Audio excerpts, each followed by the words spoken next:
ಪಶ್ಚಿಮ ಘಟ್ಟ ಸೂಕ್ಷ್ಮ ಪ್ರದೇಶದಲ್ಲಿ ಮತ್ತೊಂದು ಅಣುಸ್ಥಾವರ ಬೇಡ. ಅಣುಸ್ಥಾವರ ಸ್ಥಾಪಿಸುವ ಸರ್ಕಾರದ ಪ್ರಸ್ತಾವನೆಗೆ ತೀವ್ರ ವಿರೋಧ ಕೇಳಿ ಬರ್ತಾ ಇದೆ. ಪಶ್ಚಿಮ ಘಟ್ಟ ಸೂಕ್ಷ್ಮ ಪ್ರದೇಶದಲ್ಲಿ ಮತ್ತೊಂದು ಅಣುಸ್ಥಾವರ ಬೇಡ. ಅಣುಸ್ಥಾವರ ಸ್ಥಾಪಿಸುವ ಸರ್ಕಾರದ ಪ್ರಸ್ತಾವನೆಗೆ ವಿರೋಧ.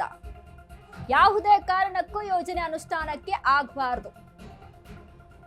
ಪಶ್ಚಿಮ ಘಟ್ಟ ಸೂಕ್ಷ್ಮ ಪ್ರದೇಶ ಅಪಾಯಕಾರಿ ಯೋಜನೆ ಬೇಡ. ಸಾಗರದಲ್ಲಿ ಮಾಜಿ ಸಚಿವ ಹರತಾಳು ಹಾಲಪ್ಪ ಆಗ್ರಹ ಇದು.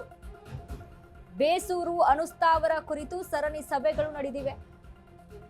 ಡಿಸಿಗಳು ಜಮೀನು ಲಭ್ಯವಿದೆ ಎಂದು ತಪ್ಪು ಮಾಹಿತಿ ನೀಡಿದ್ದಾರೆ. ತಪ್ಪು ಮಾಹಿತಿ ನೀಡಿರುವುದು ವಿಷಾದನೀಯ. ಹರತಾಳು ಹಾಲಪ್ಪ ಖಂಡನೆ. ಅಣುಸ್ಥಾವರದ ನೆಪದಲ್ಲಿ ಮಲೆನಾಡು ವಿನಾಶಕ್ಕೆ ಹಾದಿ ಆಗ್ತಾ ಇದೆ. ಬೇಸೂರಿನ ಪ್ರಶ್ನೆ ಅಲ್ಲ, ಮಲೆನಾಡಿನ ಪ್ರಕೃತಿಯ ಪ್ರಶ್ನೆ ಇದು. ಮೀಟಿಂಗ್ ಮಾಡುವಾಗ ಅಲ್ಲಿ ಹೇಳಿದ್ರು, ಕಾರಣಕ್ಕಾಗಿ ಲೋಕಸಭಾ ಸದಸ್ಯರ ಸಹಕಾರವನ್ನು ಪಡಿಬೇಕು. MLA, ಡಿಸ್ಟ್ರಿಕ್ಟ್ ಮಿನಿಸ್ಟರು ಮತ್ತು ಲೋಕಸಭಾ ಸದಸ್ಯರು, ಮಾಜಿ ಶಾಸಕರುಗಳು ಇದ್ದಾರೆ ಕೆಲವರು, ಅವ್ರನ್ನೂ ಎಲ್ಲ ಸಹಕಾರ ಪಡೆದು ಈ ಹೋರಾಟವನ್ನು ರೂಪಿಸಬೇಕು. ಯಾವ ಕಾರಣಕ್ಕೂ ಆಗ್ಬಾರ್ದು. ಇದಾದ್ರೆ ತುಂಬಾ ಮಾರಕ.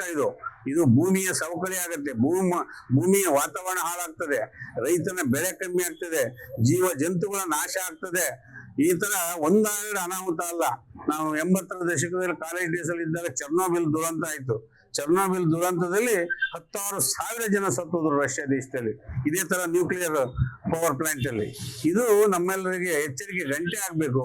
ಮತ್ತೆ ನಾವು ಇತ್ತೀಚೆಗೆ ಪಂಪು ಸ್ಟೋರೇಜ್ ಹೋರಾಟವನ್ನು ಎತ್ಕೊಂಡು ಕಾರವಾರ ಜಿಲ್ಲೆ ಹೋಗಿ ಮೀಟಿಂಗ್ ಮಾಡುವಾಗ ಅಲ್ಲಿ ಹೇಳಿದ್ರು, ಅಲ್ಲೆಲ್ಲ ಪ್ರತಿ ಊರಿನಲ್ಲಿ 3-4 ಜನ ಕ್ಯಾನ್ಸರ್ ಪೇಷಂಟ್ ಇದ್ದಾರೆ.